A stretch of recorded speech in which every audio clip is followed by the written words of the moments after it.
Muy buenas tardes.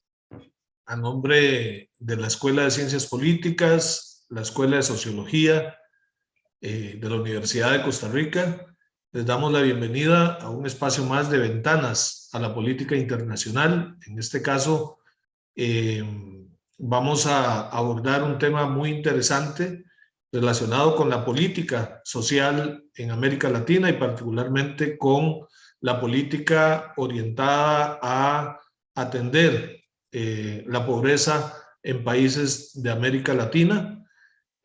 Nos da mucho gusto realizar esta presentación local de un libro publicado en este año 2022 de parte cuyo autor es el doctor Fabián Borges, profesor asociado de la Universidad del Estado de California en San Bernardino, es colega politólogo, quien además fue estudiante acá en la Escuela de Ciencias Políticas.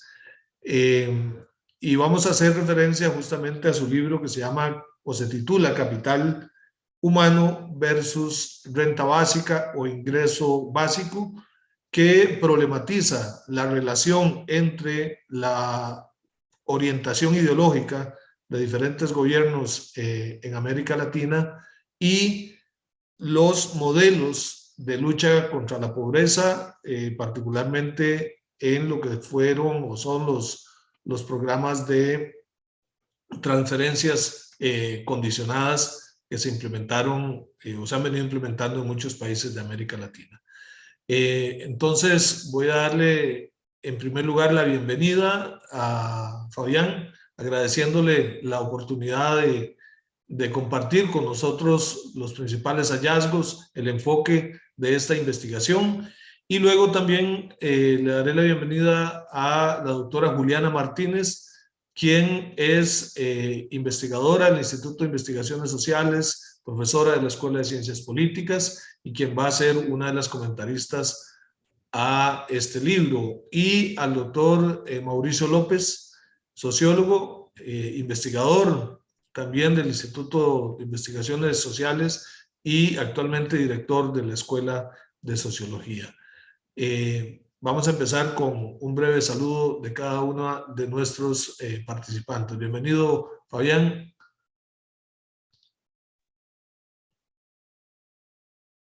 Buenas tardes. Es un gran honor estar aquí en la UCR virtualmente.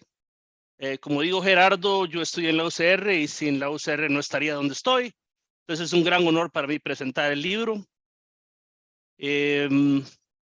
También es un honor recibir comentarios de dos expertos de política social como Mauricio y Juliana. Y gracias a Gerardo por organizar el evento.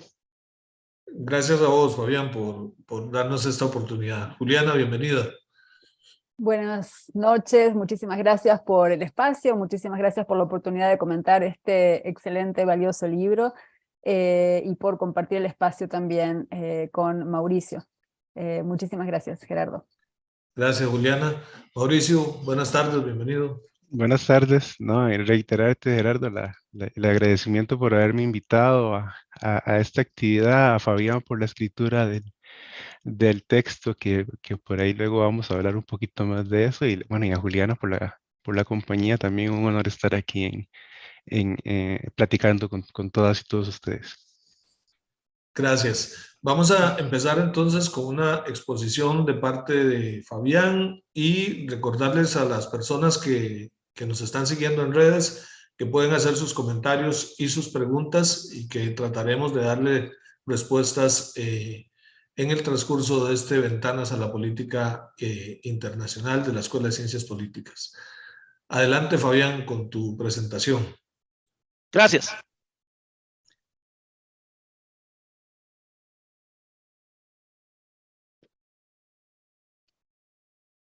Entonces, como se dijo, el título del libro es Capital Humano versus Renta Básica, ideología y modelos de antipobreza en Latinoamérica. Y el origen de este proyecto es la búsqueda de cuál es la relación entre dos de las grandes tendencias que se ven en la política latinoamericana durante en la década del 2000. Por un lado, el giro a la izquierda, la elección de gobiernos de izquierda a través de la región, y por otro lado, la difusión de programas antipobreza, específicamente los programas de transferencia condicionada, los que le pagan a las familias pobres una mensualidad a cambio de que sus hijos se mantengan en las escuelas. La idea es reducir la pobreza y reducir la deserción escolar. Y estas dos tendencias, el objetivo del libro es investigar cuál es la relación. Entonces la presentación va a empezar con la motivación, qué es lo que motiva esta investigación, la adopción de estos programas y el rol de la ideología, el diseño de estos programas, el rol de la ideología, y luego la difusión de estos programas y cómo la ideología influencia esto. Y después de eso concluyo. Entonces la motivación. Como dije, dos grandes tendencias en la política latinoamericana. La primera, la difusión de los programas de transferencia condicionada. En 1997, México adopta el programa Progresa, primer programa de este tipo, y para 2009, 16 países en la región tienen este tipo de programa. Vienen de nada a casi todos los países de la región adoptándolos. La segunda tendencia es el giro a la izquierda, la elección de gobiernos de izquierda en la región. Cuando Hugo Chávez es electo en 1998, no habían en 1997 no habían gobiernos de izquierda en la región. Para el 2009, 12 países tienen gobiernos de izquierda. Entonces de ahí surge la pregunta. Estas dos tendencias están relacionadas, y si están relacionadas, ¿cuál es la relación? El argumento del libro es que hay una relación, pero no es la relación obvia que uno esperaría. Programas de gobiernos de izquierda, programas progresivos. La relación no es obvia y no es directa, pero sí hay una relación. En cuanto a la adopción de los programas,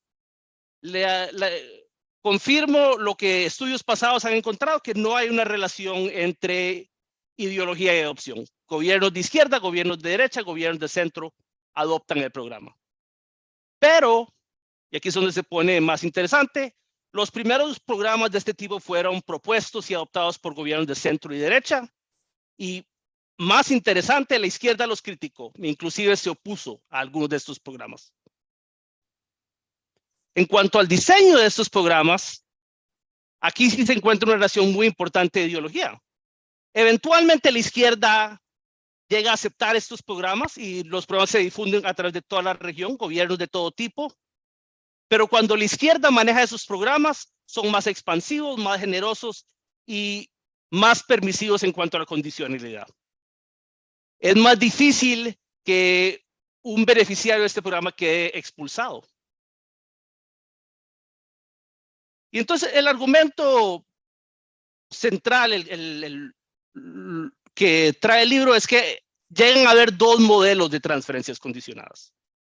Uno asociado con la izquierda, otro asociado con la derecha y el centro. La ideología influencia el modelo de transferencia condicionada. Entonces, vamos en más detalle a hablar de la adopción. Entonces, ¿cuál es la relación entre estos programas y el giro a la izquierda? Estudios pasados, cuantitativos, y también el sentido común, viendo que hay programas de derecha, que hay gobiernos de derecha y gobiernos de izquierda que adoptaron estos programas. La ideología no afecta la adopción. Pero si se estudian los casos, se ve que en Brasil y México, el PRD y el PT opusieron los programas que fueron adoptados por el centro y la derecha. Pero bueno, se puede argumentar que estaban en la oposición y es natural que la oposición tendría dudas o hasta se opondría a lo que propone el gobierno. Entonces eso no necesariamente confirma que la izquierda tenía dudas.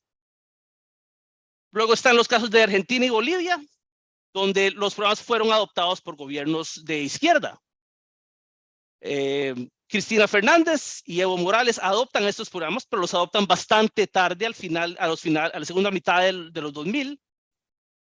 Pero cuando los adoptaron fue después de que gobiernos locales, municipalidades de centro, gobernadas por el centro y la derecha, adoptaron estos programas a nivel local.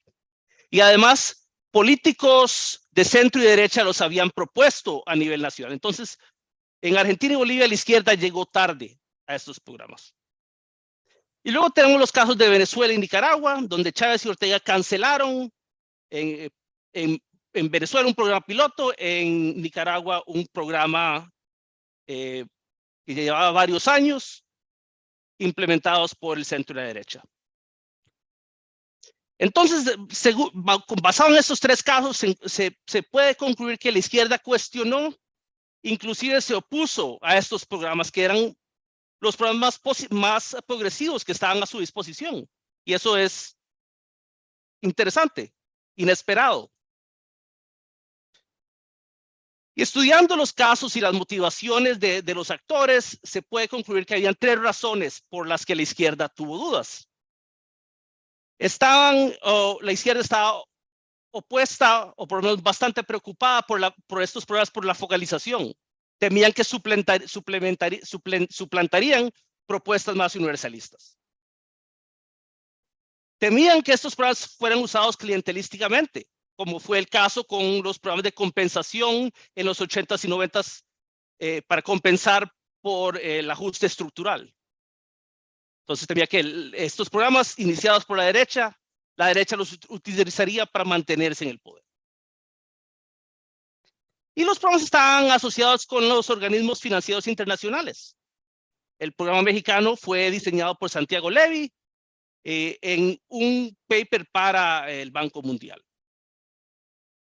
Entonces estos programas olían al consenso de Washington. Entonces habían razones que justifican por qué la izquierda tenía sus dudas. Y eso nos lleva a otra pregunta.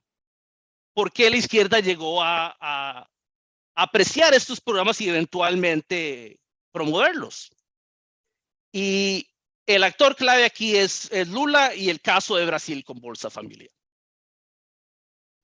Lula, como otros líderes de izquierda, criticó esos programas por más de una década, desde que le fueron propuestos cuando estaba en oposición.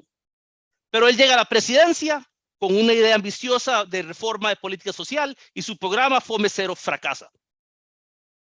Entonces, vuelve a ver los programas de transferencia condicionada que había implementado Fernando Henrique Cardoso, su predecesor, y los mira con otros ojos, los combina en un programa más grande, enfatiza este programa, lo expande, y hoy en día Lula es conocido por Bolsa Familia.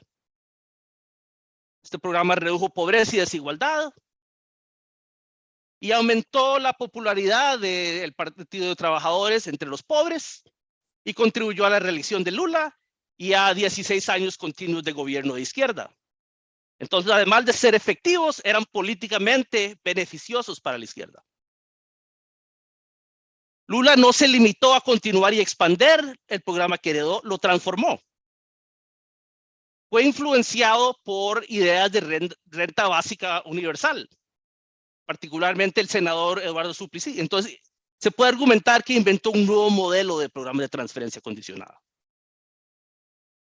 Y este modelo ponía más énfasis en la reducción de pobreza por medio de expandir la cobertura y en incrementar el capital humano, en asegurarse que los beneficiarios se quedaran en la escuela y idealmente tuvieran las habilidades para evitar la pobreza.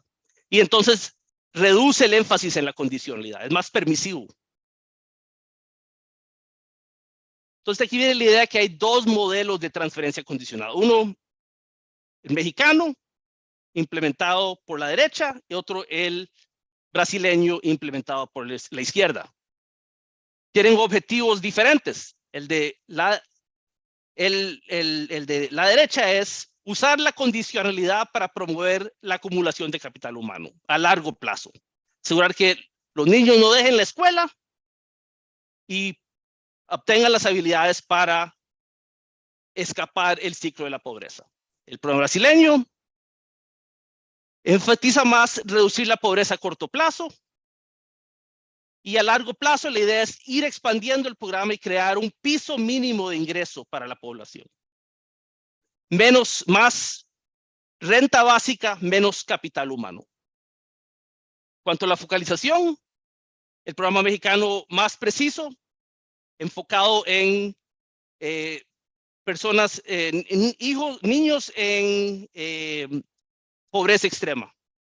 Cambio en Brasil, se enfocó con la gente en no solo pobreza extrema, sino pobreza, y además había un monto, una transferencia para personas en pobreza extrema, aun si no tenían hijos, para tener este piso de ingreso.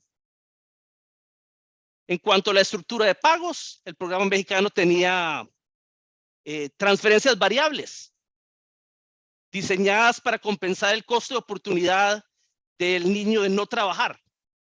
Pagarle a la familia lo que el niño ganaría en la calle trabajando, a cambio de que se quede en la escuela.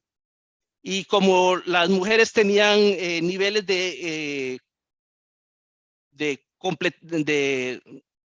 niveles de capital humano más bajos, especialmente en las zonas rurales de México, se les pagaba más a las mujeres. Y como el costo de oportunidad de dejar la escuela para trabajar incrementa con la edad, se le pagaba más a los niños mayores. Entonces, las transferencias eran variables. En Brasil, mucho menos variación. Inclusive por gran parte de la historia del programa, se pagaba el mismo monto básico para todo el mundo, uniforme. En cuanto a condicionalidad, era implementada mucho más estrictamente en México. El momento que un niño violaba las condiciones, se suspendía el programa.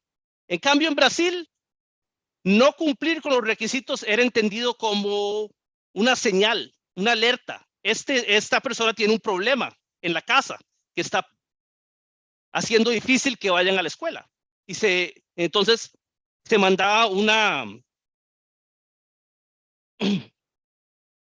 se contactaba al estudiante, se urgía que volviera a la escuela y se hablaba con la familia de qué se podía hacer. Había que no cumplir múltiples veces para que fuera sacado del programa. Entonces, muy diferente. Entonces, esos dos programas se puede decir que representan dos modelos diferentes. El modelo mexicano es un programa de transferencia condicionada de capital humano. El programa brasileño es de ingreso básico.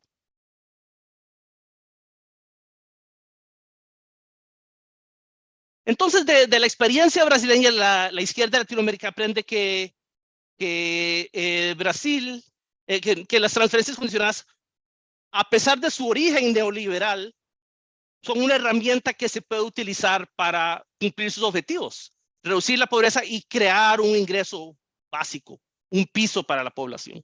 Y además está el beneficio electoral de estos programas.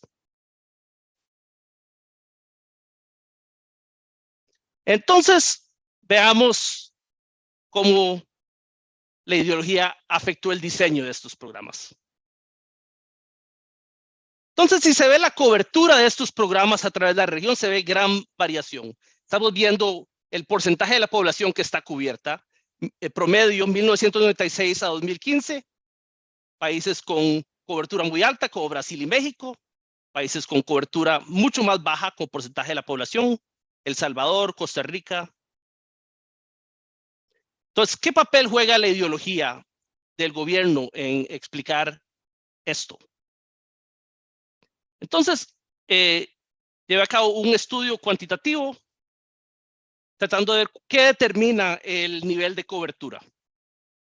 Y las regresiones encuentran que tener un gobierno de izquierda incrementa la cobertura entre 1.3 y 1.6 puntos porcentuales de la población. Entonces, los gobiernos de izquierda cubren más personas en estos programas.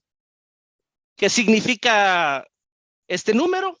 Bueno, si se ve la población de los países en el 2005, se puede ver que en México, si hubiera tenido un gobierno de izquierda, entre 1.4 y 1.7 millones de personas más hubieran sido cubiertas en el 2005.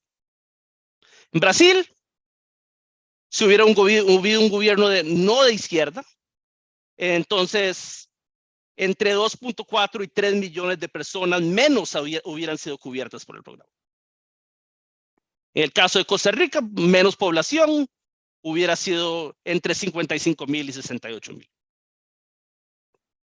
Otras medidas, provee cobertura, menos pobreza. ¿Qué tanto llega el programa a cubrir toda la población en pobreza o inclusive superar todo ese nivel? 1.29, 1.73 puntos porcentuales adicionales, dependiendo de cómo se organiza el modelo. Cambio de cobertura, ¿qué tan rápido crece la cobertura anualmente en promedio? Si hay un gobierno de izquierda, crece 1.3% de la población anualmente, versus 0.63 para en toda la región anualmente crecía. En gobierno, entonces, la cobertura era más alta en países con gobierno de izquierda, llegaba más cerca a cubrir toda la población en pobreza y crecía más rápido la cobertura. Inclusive el gasto es más grande bajo gobiernos de izquierda. 0.07% del PIB adicional, parece poco, pero es 2/3 de lo que del promedio que se gastaba anualmente en este tipo de programa. Claro, estos resultados no son evidencia que existen dos modelos de transferencia condicionada, simplemente muestra que los gobiernos de izquierda tienen programas más grandes. Entonces, para medir si realmente existen estos dos modelos en la región, calculé un índice de qué tan cerca llegan los diferentes programas a cumplir lo que está presentado aquí. Entonces, ¿cuál es la población meta? ¿Cuál es el ingreso meta? Si está cubriendo toda la población o solo la gente en pobreza extrema o un lugar intermedio. La estructura de la transferencia, si es universal o varía. ¿Qué tan estricta es la condicionalidad? Y tomando esos datos, se creó un índice que va de 0 a 4. Y luego lo transformé en un porcentaje. Y de ahí calculé un estimado de cuál es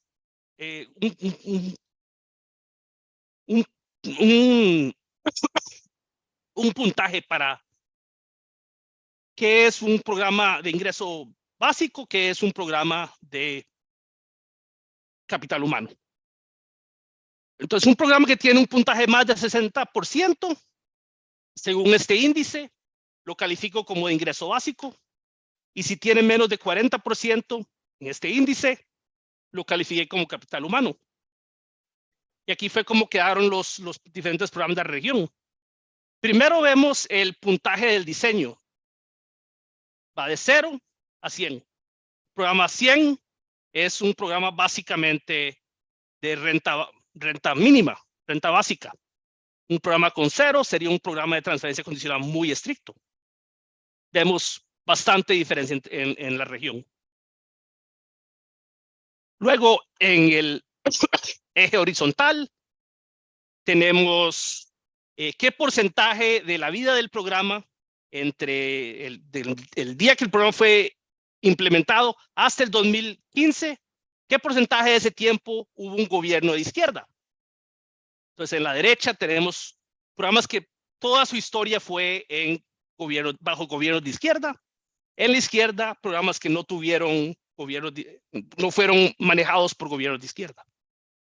Y encontramos 3 grupos. Los programas de capital humano. Y estos son programas que no tuvieron gobierno de izquierda o gobierno de izquierda por muy poco tiempo. Y el otro extremo, programas de ingreso básico, puntaje muy alto en el índice, y países donde la izquierda dominó la política. Y luego unos casos, disculpen, programas intermedios. Luego, hablemos de cómo se esparcieron estos programas a través de la región. Hablamos sobre esto, cómo estos programas se expandieron a través de la región. Se difundieron. La historia de la adopción de estos programas a través de la región es una historia clásica de difusión, con la famosa curva S. Es un ejemplo de difusión transnacional. Estudios pasados han mostrado que la probabilidad de adoptar uno de estos programas aumenta según el porcentaje de países en la región con estos programas aumenta. Entre más países tienen estos programas, más alta es la probabilidad que otro país vaya a adoptarlos. Y el argumento es que los gobiernos aprenden de estos modelos del exterior a través de 3 mecanismos: comunicación y evidencia de éxito.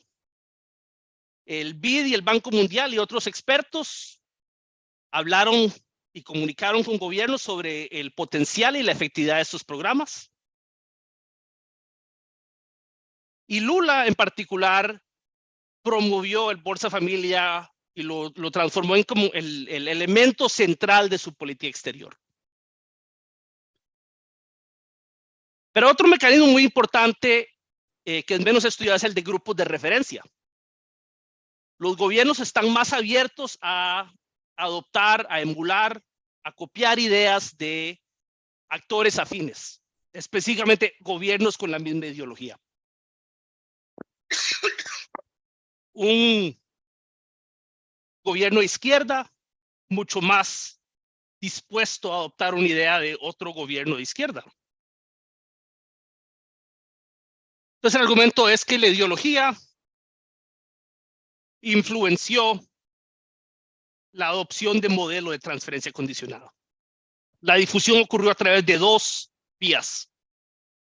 Una es la vertical, a través de organismos financieros internacionales.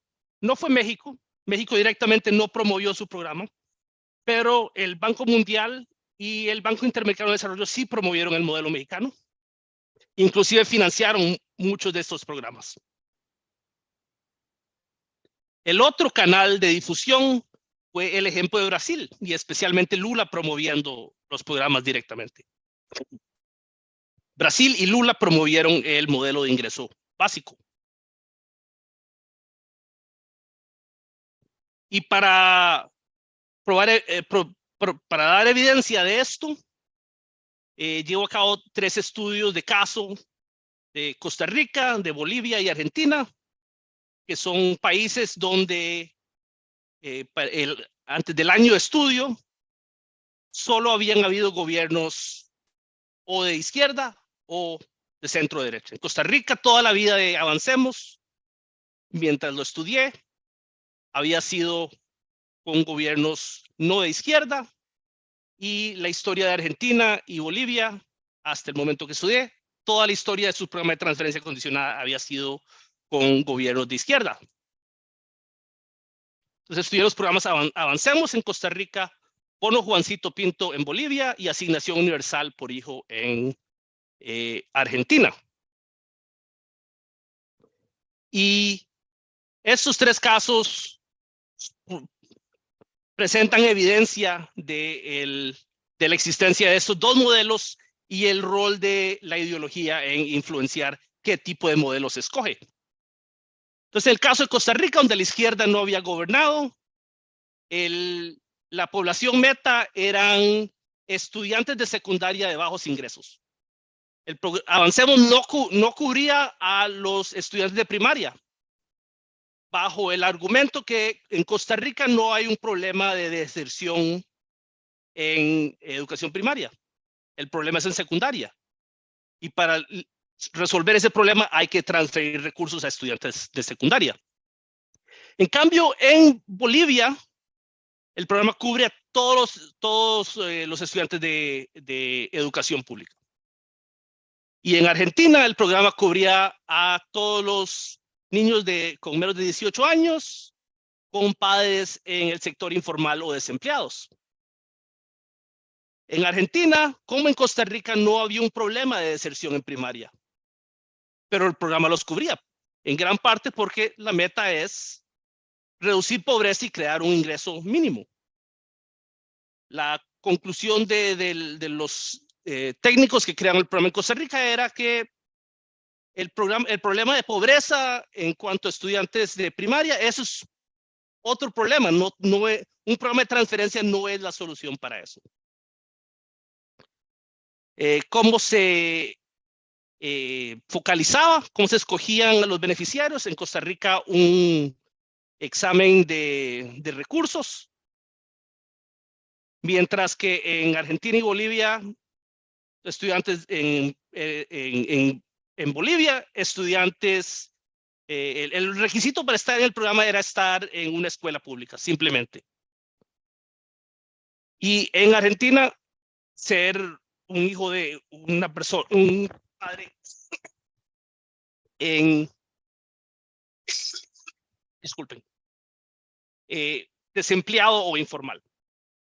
En cuanto a la condicionalidad, la meta del programa costarricense era una condicionalidad muy estricta, aunque los primeros años no se llevó a cabo como se planeaba, pero esa era la meta y el programa se volvió más estricto.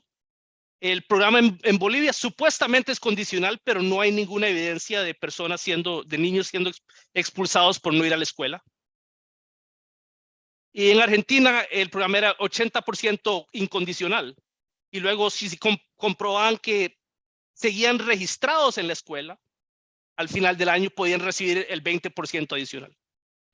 Pero era mostrar que habían estado en la escuela, no necesariamente ido a clases, simplemente es haber estado registrado con una escuela. Y el programa de Costa Rica, el monto variaba según edad del estudiante, mientras que en Argentina y Bolivia era igual, independiente de la edad o el grado. En Costa Rica hubo un poco de ayuda del BID en cuanto a facilitar, por favor, información. Unos oficiales mexicanos, exoficiales mexicanos, hablaron con el grupo de Avancemos, mientras que en Argentina y Bolivia no hubo ningún contacto con organismos financieros internacionales. Conclusiones. Existe una relación entre ideología y transferencias condicionadas, pero no es obvia o directa. En cuanto a la adopción, gobiernos de todas las ideologías los adoptaron, pero el centro y derecha fueron los que los innovaron, los promovieron y adoptaron primero, y la izquierda se opuso o al menos tuvo dudas bastante serias.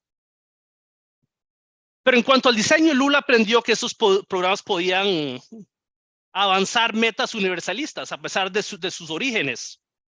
Y él transformó los programas que heredó en Bolsa Familia, un programa bastante distinto al programa mexicano que había sido promovido por los organismos financieros internacionales. La ideología influenció la difusión de estos programas a través de dos modelos, uno asociado con la izquierda, uno asociado con gobiernos de derecha o de centro. Entonces la izquierda aprendió que el hecho de que estos programas fueron introducidos como herramientas neoliberales no significaba que tenían que ser utilizados para avanzar objetivos neoliberales. Se podía modificar el programa para ir más lejos hacia una renta mínima, un piso.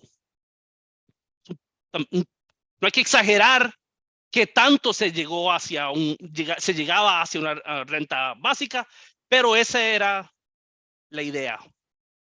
Entonces la implicación es que a pesar de la globalización, la ideología todavía influencia el diseño y la universalidad de programas sociales. La globalización aún deja campo para bastante cambio y diseño, modificar el diseño para lograr objetivos que varían según la ideología de un gobierno. Muchas gracias.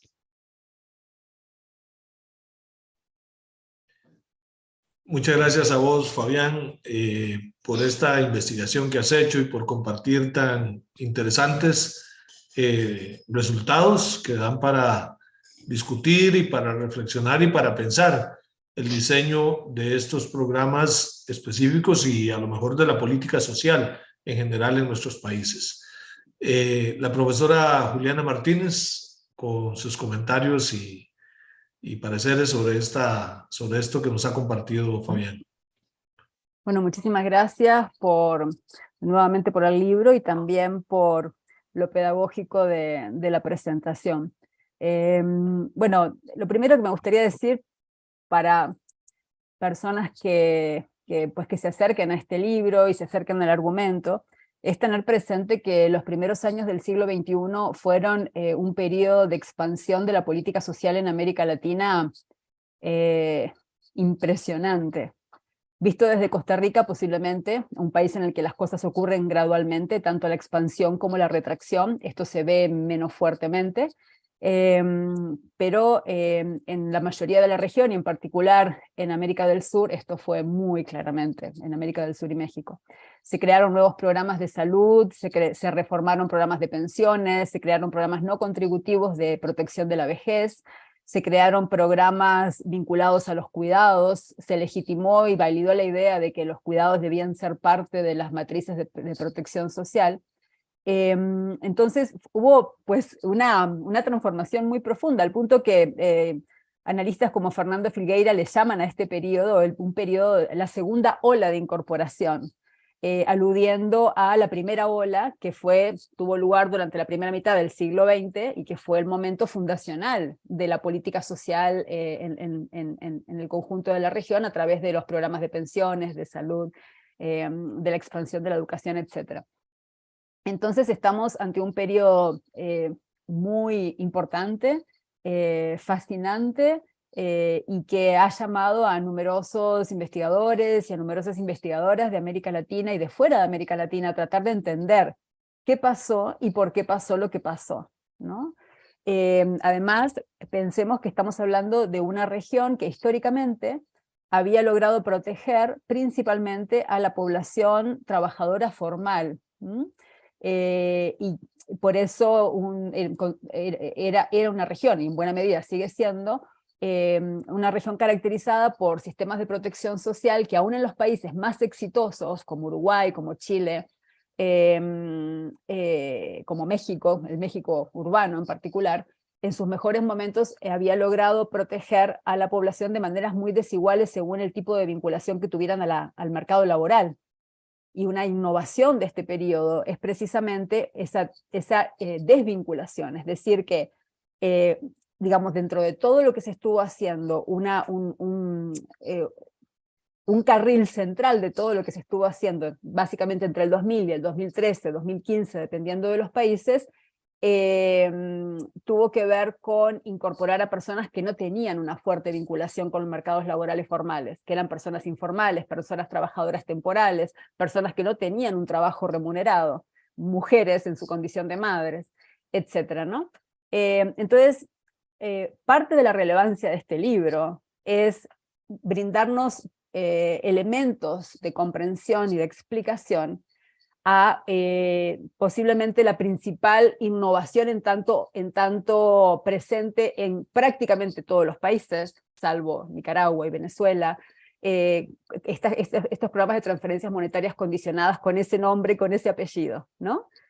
Entonces creo que pensemos que en un continente de más de 600 millones de personas, en el 2012, 1 de cada 4 personas era parte de un programa de transferencias monetarias condicionadas. 1 de cada 4 personas. Estamos hablando de más de 200 millones de personas vinculadas de una u otra manera a estos programas. Lo segundo que me gustaría decir es que para mí un primer aporte grande de este libro es su tipología de transferencias monetarias condicionadas, porque el grueso de la conversación sobre estas transferencias o gira en torno a si cubrieron más o menos gente con más o menos beneficios, es decir, en torno a la población que alcanzaron y al tipo de beneficios, en términos de los grados, en términos de en qué medida lograron más o menos en estas dimensiones. Y lo que el libro aporta es una tipología, una diferencia cualitativa de modelos, independientemente de si llegaron a más gente o a menos gente. El punto es que estamos ante dos variaciones cualitativamente distintas de un mismo programa. Esto, para quienes estudiamos política social, refuerza la idea de importante que es la operacionalización de lo que queremos explicar, digamos, de la variable dependiente, ¿no?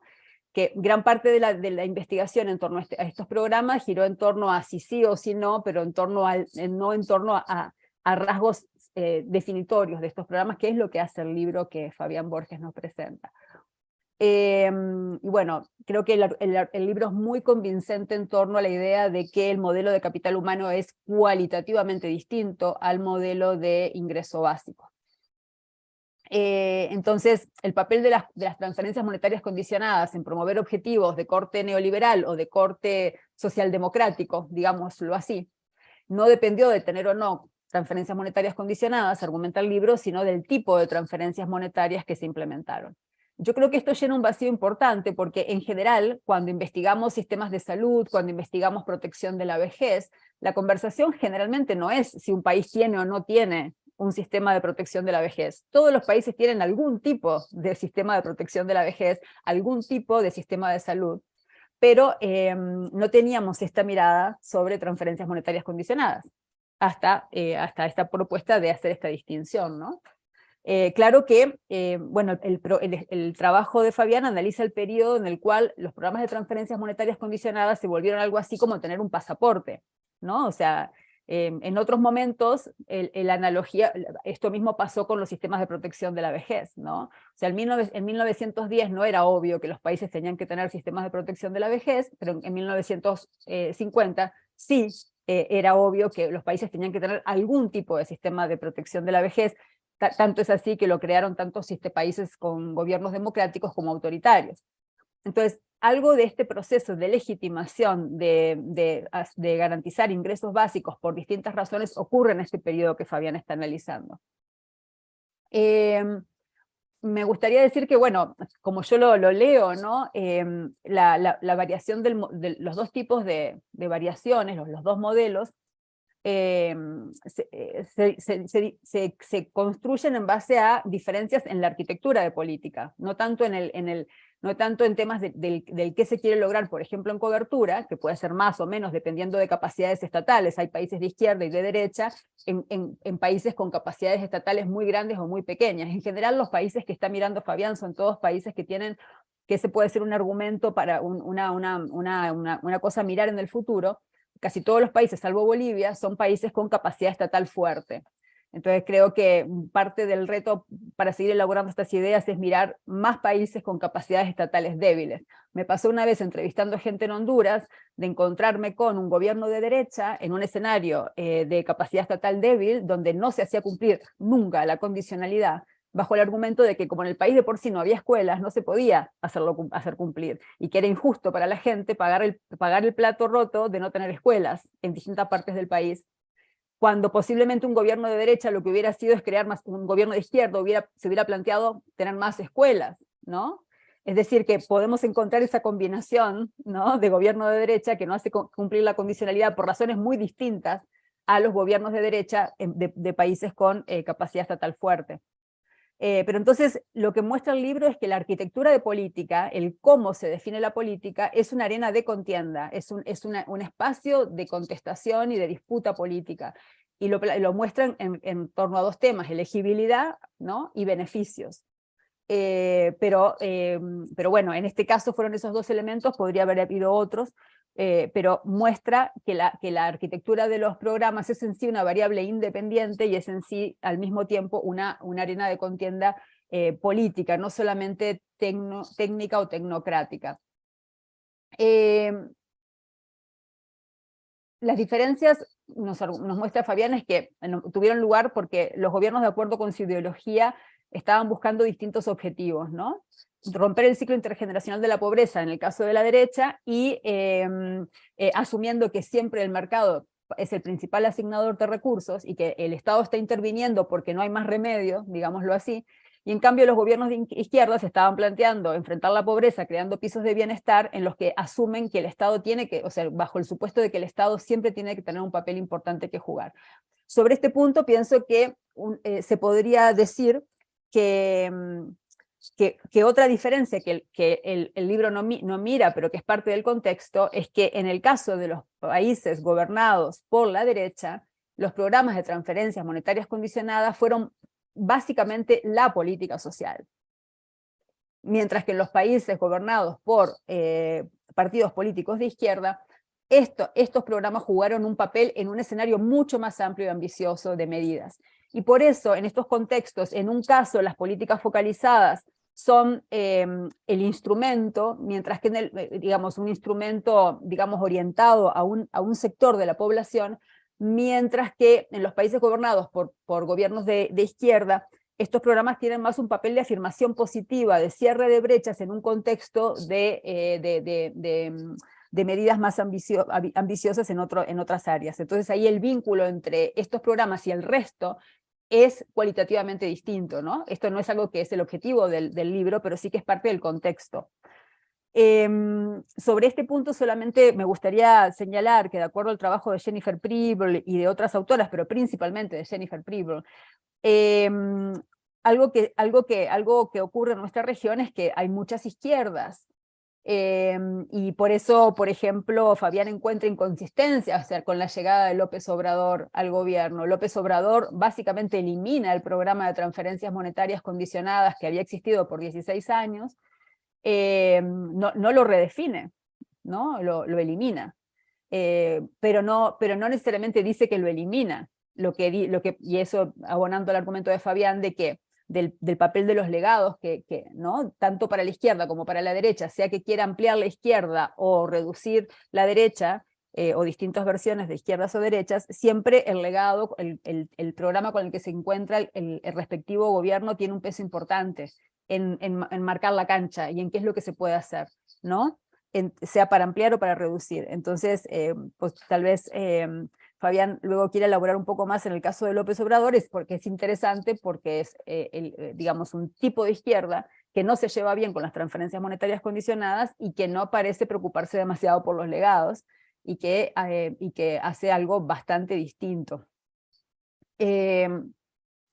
Ahí una pregunta es si es que cuando la derecha llega frente y se enfrenta a programas que digamos, cuando un cierto tipo de izquierda llega y se encuentra frente a un programa que ha tenido mucho tiempo, tal vez la opción no es tan fácil la redefinición. O sea, cuando Lula amplía y redefine Bolsa Familia acababa de ser creado. Cuando López Obrador llega y se encuentra con Prospera, ex oportunidades, pues era otra la historia, ¿no? Entonces ahí tal vez dejaría planteado el tema del timing, que es un tema que Huber y Stephens han trabajado bastante para América Latina. Ellos planteaban que la democracia es importante para sostener programas sociales. Hay un tipping point que son 20 años, dicen ellos, ¿no? Es decir, que la temporalidad en la que existe un programa es muy definitoria de cómo operan tanto legado para quienes quieren cambiar los programas.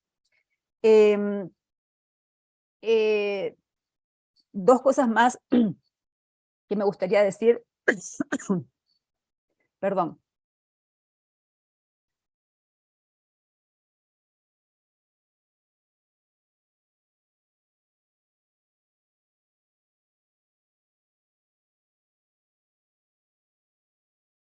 Bueno, sí lo logro, es que no estoy muy bien de salud, perdón.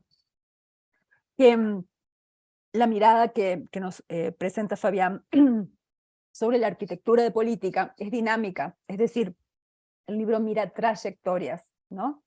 Y eso me pareció súper valioso también.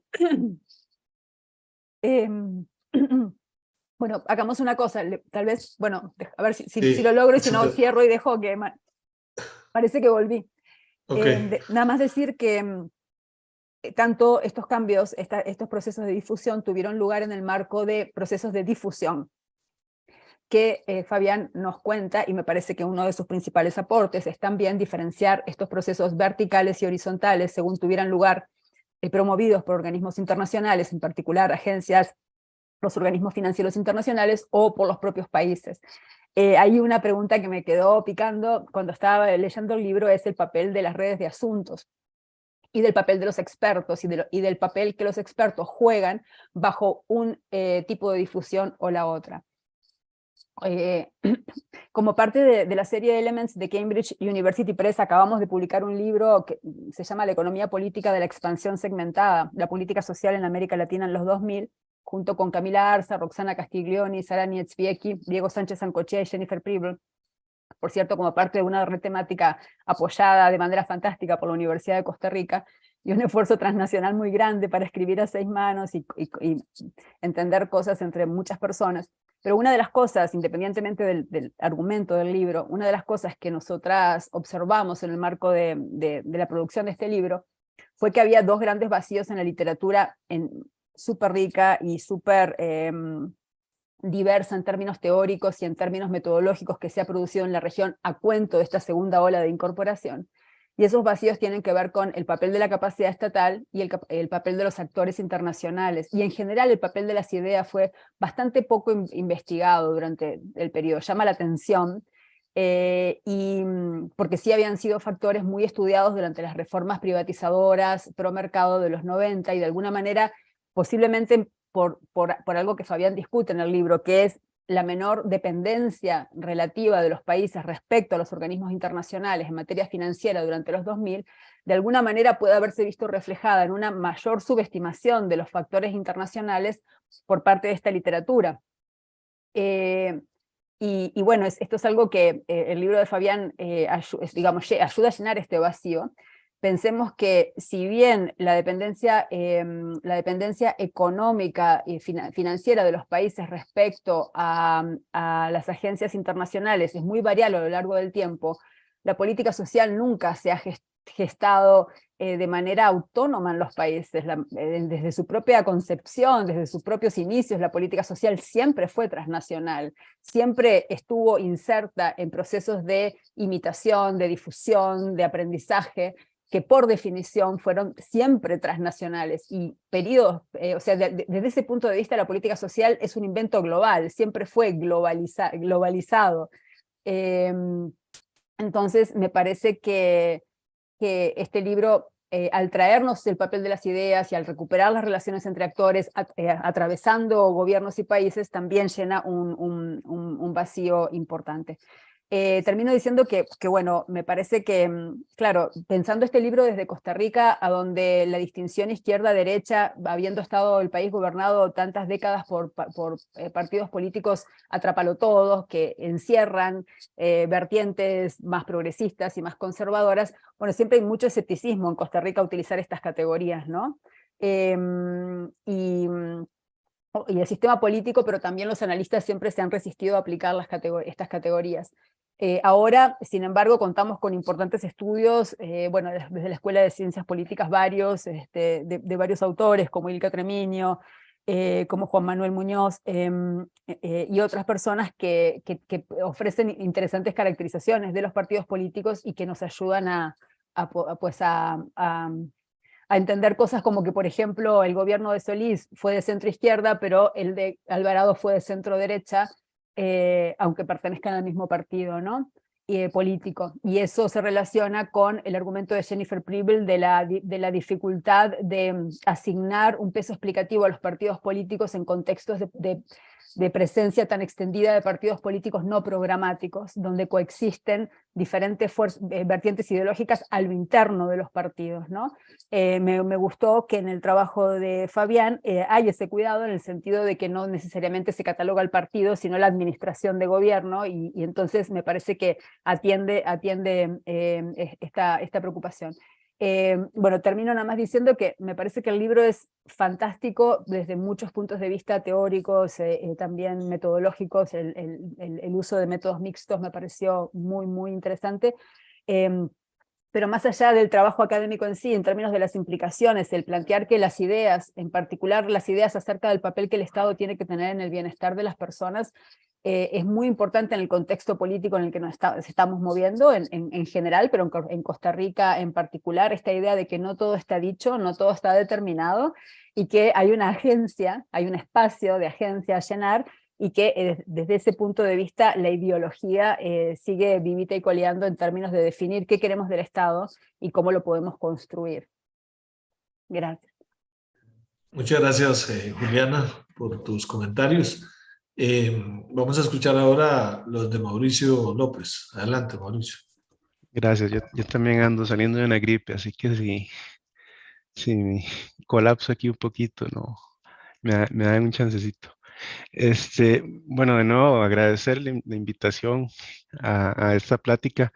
Yo traje al menos 3 reflexiones en torno al texto que me suscita el texto, que quisiera resaltar más allá de las virtudes metodológicas, ¿verdad? Que el mismo tiene, el ejercicio analítico que se hace de construcción de tipologías, que a mí en lo particular es algo que uno siempre agradece. Ese ordenamiento tipológico tiene muchas virtudes también descriptivas y explicativas, sobre todo en temas que necesitan tanto estudio como este. Ahora bien, yo traigo como tres inquietudes. Bueno, voy a ponerlas en estos términos, que me gustaría un poco conversar aquí y conversar especialmente con Fabián. Mi lectura del texto la hago desde la perspectiva de temas de ciudadanía social, que para mí la ciudadanía es como una institución central, ¿verdad? En nuestra vida colectiva, entendiendo la ciudadanía pues como formas de incorporar a las personas en comunidades políticas, ¿verdad? Y todos estos arreglos y diferentes actrices, actores políticos que entran en juego para garantizar o para tratar de garantizar o negociar una posible convivencia. Cuando yo veo estas tipologías que nos presenta Fabián, una de las primeras preguntas que me surgen así, o reflexiones que me surgen, es ante qué tipo de ciudadanía social estamos, ¿verdad? O sea, una política social, sin duda alguna, constituye una herramienta, un instrumento que permite generar una determinada convivencia en una comunidad política. En este sentido, cuando estamos hablando de este tipo de políticas selectivas, habría que pensar entonces en las consecuencias que tendría el desarrollo de este tipo de acciones de política en la construcción o lo que podríamos llamar más bien como una gestión de comunidades políticas. Y cómo esa gestión de comunidades políticas, así fue como lo interpreto yo, varía de un gobierno a otro según lo que nos presenta Fabián, porque para mí es inevitable, digamos, preguntarme qué hubiera pasado si este tipo de políticas hubieran surgido hace 30 años, digamos, en Costa Rica, cómo serían, qué forma tendrían, a qué énfasis se les daría. En el caso costarricense hablamos de avancemos, una política de este tipo se justifica en términos de educación como un valor X que juega un papel importante en el logro de la igualdad, de la libertad de los individuos y por ende va a tener una determinada legitimación. Entonces yo cuando veo el texto de Fabián, una de las primeras reflexiones que me surge es qué tanto estas diferentes tipologías que nos presenta podría darnos pie para pensar en tipologías también de ciudadanía social o de membresía a comunidades políticas o de configuración de comunidades políticas, ¿verdad? Obviamente en este sentido, pues habría que recuperar la historia particular de cada país en el desarrollo de otras políticas sociales, ya sean universales, de corte selectivo, y también cómo entran a jugar, ¿verdad? Todo este conjunto de políticas junto con estas de transferencias condicionadas en la gestión de estas comunidades políticas. Entonces, para mí, eso es una de las primeras reflexiones eh, que, que me surgen, ¿no? De la lectura del texto. Lo otro, siempre pensando en términos de que este tipo de políticas, pues, surgen en contextos generales, ¿no? En el cual las políticas sociales universales son altamente criticadas, al igual que proyectos de Estado social de derecho, Estado de bienestar, independientemente de cómo se le denomine. Entonces, en este sentido, son políticas sociales de un carácter especial, ¿verdad? Que surgen en un contexto especial y que se legitiman y que deben de tener entonces una legitimación particular, ¿no? Ahora bien, el segundo punto, que es otro de los temas que me surgió, otra de las ideas que me surge al leer el texto, es más allá de las variaciones tipológicas, ¿qué es lo que se mantiene o qué podríamos establecer como elementos que se mantienen independientemente del tipo de política de transferencia condicionada que hablemos, ¿verdad? Porque uno esperaría, yo sin ser especialista en este tema en específico, uno esperaría que las formas de concebir la pobreza no varían tanto de un programa a otro, y que esa es una de las preguntas que también yo le tendría a Fabián, ¿verdad? Que tanto el ubicarse en un determinado tipo en uno de estos determinados tipos te varía un poquito la concepción que tienes de pobreza, porque yo diría, independientemente del modelo, es muy probable que la perspectiva del bienestar económico sea la predominante, ¿verdad? Que establece que la posición de ciertos bienes, de cierto nivel de ingreso, consumo, bienes y servicios, ese parámetro central para entender la pobreza, ¿verdad? Se le puede llamar ahí necesidades básicas insatisfechas, etcétera, pero siempre hay una noción de bienestar y de economía del bienestar que subyace en las concepciones de la pobreza y las evaluaciones de pobreza, pues que se basan en la maximización de utilidades, ¿verdad? Que uno podría suponer que a pesar de las diferencias que se dan a nivel tipológico, uno esperaría que se mantenga ahí Fabián, ahí ojalá nos pueda contar un poquito, ¿verdad? Cómo avanzan estas diferenciaciones acerca de la noción en sí de pobreza, cómo se registra, cómo se mide y cómo se evalúa, casi que moralmente, ¿verdad? Porque no esperaría uno que con el desarrollo de ciertas políticas surge por ejemplo, una visión de Amartya Sen de pobreza que se basa en la libertad, no en el bienestar, que te pone en otro contexto, que te pone en otro lenguaje, ¿verdad? Muchas veces lo que se hacen con estas políticas un poquito es como tienen diferentes variaciones retóricas, pero en el fondo las formas de medición y las formas de clasificación y categorización de grupos sociales se mantienen. Entonces, una de las dudas que me surgía justamente era que tanto más allá de la innovación que supone el surgimiento de esas políticas, que tanto se varía o no la concepción, en este caso de pobreza. Y lo otro que estaría asociado a esto, que digamos no podrían ingresar al análisis de las políticas sociales también aspectos ideológicos o lo otro, en este caso muy marcado de este tipo de políticas, son los mecanismos de control social que se generan. Y también si dependiendo de la tipología vos podrías o no, o se podrían identificar distintas formas de control social, que esto es una parte a veces de políticas de políticas sociales que no se estudia, me parece que lo suficiente, pero detrás de toda política social hay un desarrollo tecnológico, hay un desarrollo en términos de recabación de datos, de ubicación de personas, de todo ese esfuerzo que implica la redistribución de recursos, que en este caso particular de las transferencias condicionadas también da lugar a efectos de control social, ¿verdad? Y sobre la base de cómo legitimas las políticas de transferencia, cómo legitimas o defendes la idea de transferir algo, también puedes eh, controlar a las personas, básicamente.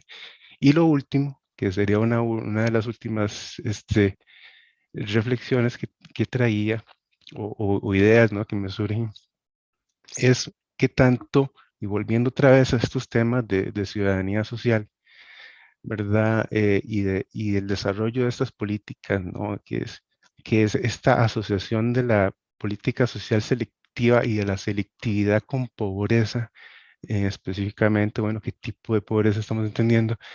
Lo otro es qué tanto estamos en una transición de entender a las personas beneficiarias de este tipo de políticas, no solo en términos de sujetos de derechos, sino cada vez más en términos de sujetos de deberes.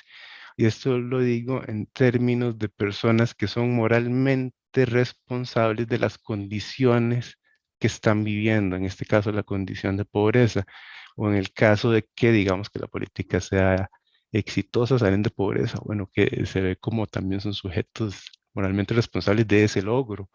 ¿Qué tanto entonces se distribuyen las culpas y responsabilidades dentro de actores, ¿no?, que dentro de una comunidad política desarrollan este tipo de acciones, y si le pide a cambio a la gente algo? Al final, si fracasa eso, ¿haces culpable a las personas? ¿Cómo se manejan estas culpas o esta moral colectiva? Que yo sería más bien como, a mí me meto un poquito más en términos de sociología moral, asociada al desarrollo de estas políticas, que también es muy importante en términos de su desarrollo, y de su difusión, ¿no?, en otros países. Entonces, de mi parte, esos serían como algunas reflexiones que yo traigo. Más bien, parezco que casi me meto a Facebook o a YouTube a escribirlas para hacer mi lista de preguntas para Fabián. Pero no, de nuevo agradecer la oportunidad y de nuevo agradecer el excelente texto que de ahora en adelante va a ser uno de mis textos ahí de referencia cuando trate de estos temas, sin duda alguna, y eso pues me tiene muy contento también. Muchas gracias, Mauricio. También agregando a los aportes, a las preguntas que han hecho ya Juliana y Mauricio, Víctor Cano, que nos está siguiendo en la transmisión, pregunta si tienen los países pequeños, como los centroamericanos, una mayor dependencia del financiamiento de organismos internacionales para implementar estos programas. En caso de que sí, ¿se han visto casos u oportunidades en que se pueda romper con esa dependencia, o al menos de realizar modificaciones al modelo que los organismos difunden? Lo pongo también como inquietud, tanto para Fabián como para Julián y Mauricio, si quieren referirse a la pregunta que hace Víctor Cano. Adelante, Fabián, con tus comentarios o reacciones a lo que nos han planteado Juliana y Mauricio. Gracias por los comentarios y por las palabras sobre el libro. Voy a empezar con los comentarios de Mauricio porque son más detallados. En cuanto a ciudadanía social,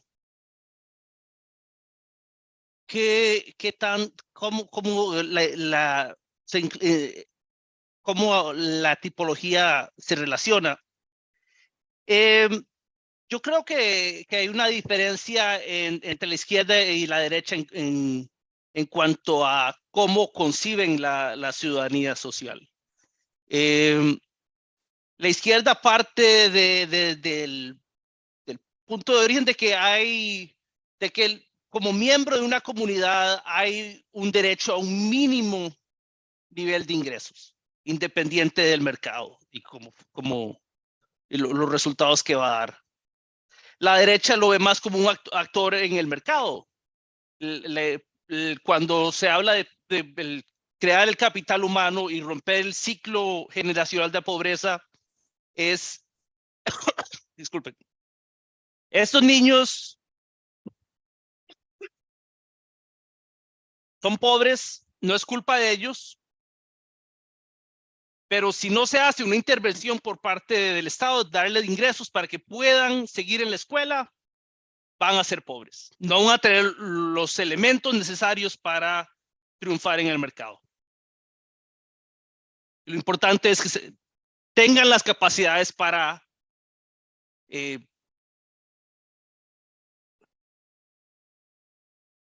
que tengan el nivel mínimo de capacidades para poder tener éxito. Que su trabajo y su esfuerzo en el mercado les beneficie.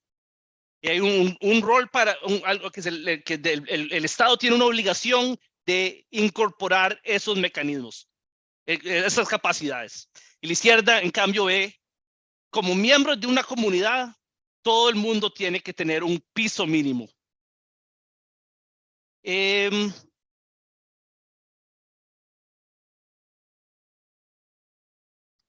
cuanto a cómo ven la pobreza,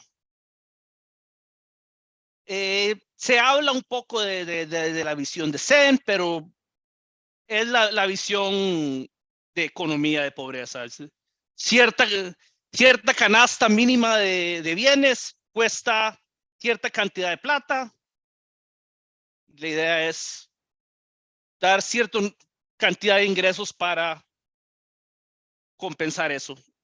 También influenciado por la cantidad de recursos que tiene el gobierno. En cuanto a mecanismos de control social, se ve una diferencia entre los dos tipos y es bastante clara cuando se comparan México y Brasil. En Brasil, si no se cumplía con la condicionalidad, era entendido como evidencia de un problema en la familia. Se asume que los padres quieren mandar a los hijos a la escuela y si no lo están haciendo es porque hay algún problema en la familia. Y Bolsa Familia era bastante avanzado en mandar trabajadores sociales, no expulsar al beneficiario inmediatamente, se mandaba una alerta, incluso se mandan múltiples alertas antes de que se pierda el beneficio. Y en México, de una vez al primer mes, no se cumplen los requisitos, se pierden los recursos, se puede volver a entrar al programa, pero la plata ya está perdida. En Brasil, la plata se guarda y cuando el estudiante regresa, la pueden tener. Y no está esta institucionalidad con los trabajadores sociales. Entonces, es una visión bastante diferente de por qué una familia no cumpliría con los requisitos. También se puede hacer el argumento que ambos programas, bueno, el simple hecho que haya condicionalidad es un elemento de control social y es más allá del aspecto financiero está la responsabilidad que cae sobre la madre. Ella es la que recibe los recursos, ella es la responsable que el hijo vaya a la escuela, ella es la responsable de conseguir las firmas, confirmar que el hijo fue a la revisión médica y eso está reforzando esas obligaciones a través del Estado. En cuanto a derechos y deberes, volvería al punto de la izquierda. Hay un derecho a un ingreso mínimo. El Estado tiene la responsabilidad de eso. Esa visión no está en la visión del programa de capital humano. Hay una responsabilidad del Estado de darle al niño las capacidades para que él pueda triunfar en el mercado. Es muy diferente que él tiene un derecho a un piso mínimo.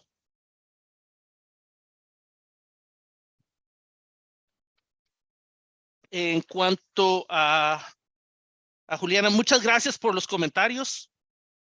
El caso de López Obrador es muy interesante. Él desmanteló el programa. ¿Qué tanto se puede generalizar? Por un lado, es un caso muy idiosincrático. López Obrador, él aprendió lo que aprendió y es lo que él cree y lo que siempre va a creer. No es un político muy flexible. Y en cuanto a oportunidades progresas, siempre lo culpó por la elección del 2006. Y eso, él tenía un clavo con este programa. Y lo desmanteló. Pero sí se debe decir que los programas que implementó son de una visión más universalista y no son condicionales. Pero la falta de atención a los detalles, además de su política más generalizada de reducir los recursos del Estado, su austeridad republicana, ha hecho difícil ha complicado que sus programas cumplan sus objetivos. Hoy en día, menos personas en pobreza extrema están cubiertos por transferencias. Las transferencias no son condicionales y las transferencias supuestamente son más amplias en la gente que tiene derecho a beneficios, pero falta de recursos y por falta de competencia, un porcentaje menor de los más necesitados están recibiendo transferencias. El punto de comparando López Obrador con Lula, López Obrador heredando un programa bastante viejo, bastante institucionalizado, versus Lula, unos programas bastante nuevos. Ese es un punto muy interesante, nunca había pensado en eso. Voy a seguir pensando. Sí, es muy posible que un programa con 20 años de historia o no se puede modificar o la única solución es desmantelarlo, mientras un programa nuevo es más fácil modificarlo. Pero no estoy seguro.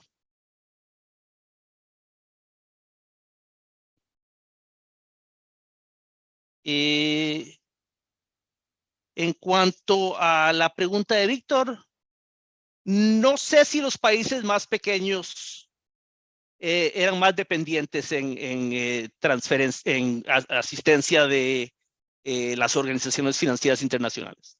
En Centroamérica, muchos países implementaron programas al principio de los 2000. Ese fue el caso en Nicaragua, ese fue el caso en Honduras. Y esos programas fueron financiados por organismos financieros internacionales. Pero como dijo Juliana, al principio de los 2000 era muy diferente a después del 2005. Los países de América Latina tenían mucho más flexibilidad, mucho más recursos al final de la década que al principio. Muchos de los programas adoptados a finales de los 90, a principios de los 2000, esos eran programas, parte del objetivo era emergencia. Había una crisis económica y había que implementar un programa. Y ahí entra el Banco Mundial o el BID. Mientras que a partir del 2005, con el boom de commodities, los gobiernos tienen mucha flexibilidad y no necesitan los organismos financieros internacionales, particularmente en Sudamérica, no tanto en Centroamérica. Pero Brasil recibió bastante asistencia financiera y creó su propio programa bastante amplio, con bastante flexibilidad. Creo que eso es todo. Gracias, Fabián. Bueno, tenemos ya sobre la mesa una gran cantidad de elementos muy ricos de análisis, de aportes que sin duda son invitaciones a la lectura detallada de esta obra que estamos presentando hoy y que nuevamente agradecemos a Fabián. Creo que va a suscitar mucho interés también acá en nuestro ámbito universitario, tanto la Escuela de Sociología, acá en Ciencias Políticas, incluso en materia de política comparada, ¿verdad? Es un aporte muy importante y por supuesto en el debate sobre la política social en nuestros países. Ya a manera de conclusión, en un minuto, si quisieran agregar algo, Juliana, Mauricio y Fabián, adelante. Juliana.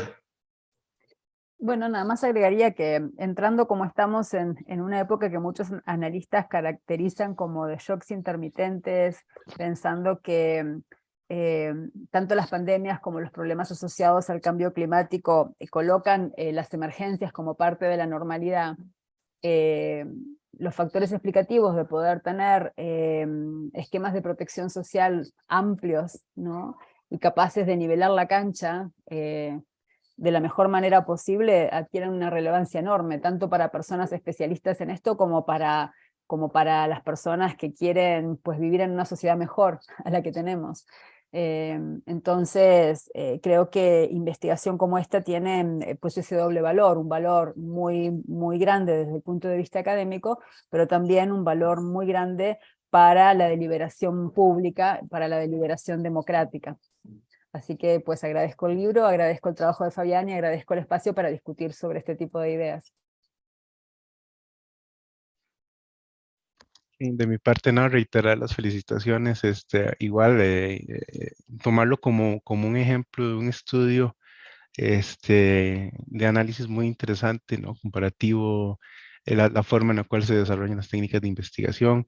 Y lo último es preguntarle a Fabián en qué anda ahora, cuáles son los planes, va a seguir trabajando estos temas que tiene por ahí debajo de la manga, ahí guardado.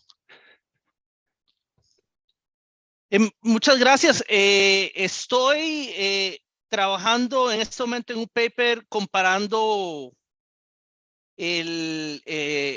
usando la elección de Bolsonaro y la elección de López Obrador para ver cuál es el efecto del populismo sobre la política social. Es un caso interesante porque es al mismo tiempo, entonces, porque el populismo no existe en un estado puro, existe asociado con una ideología. Entonces, tener dos programas bastante similares al mismo tiempo, ¿y qué pasa cuando un gobierno de izquierda toma control de uno de estos programas? Un populista de izquierda, ¿y qué pasa cuando un populista de derecha toma control de estos programas? Entonces, eso es con lo que estoy trabajando en este momento. Nos avisas cuando termines y lo traemos a discusión. Sí. Bien, muchísimas gracias, Fabián. Muchísimas gracias, Mauricio, Juliana. Saludos ahí a la chiquitina que nos está acompañando también. Y a todas las personas que nos han seguido en esta transmisión o que luego la van a ver. Justamente en el chat del canal de YouTube puse un link donde pueden tener acceso al libro de Fabián. Y bueno, muy buenas tardes y muchas gracias a todas y todos.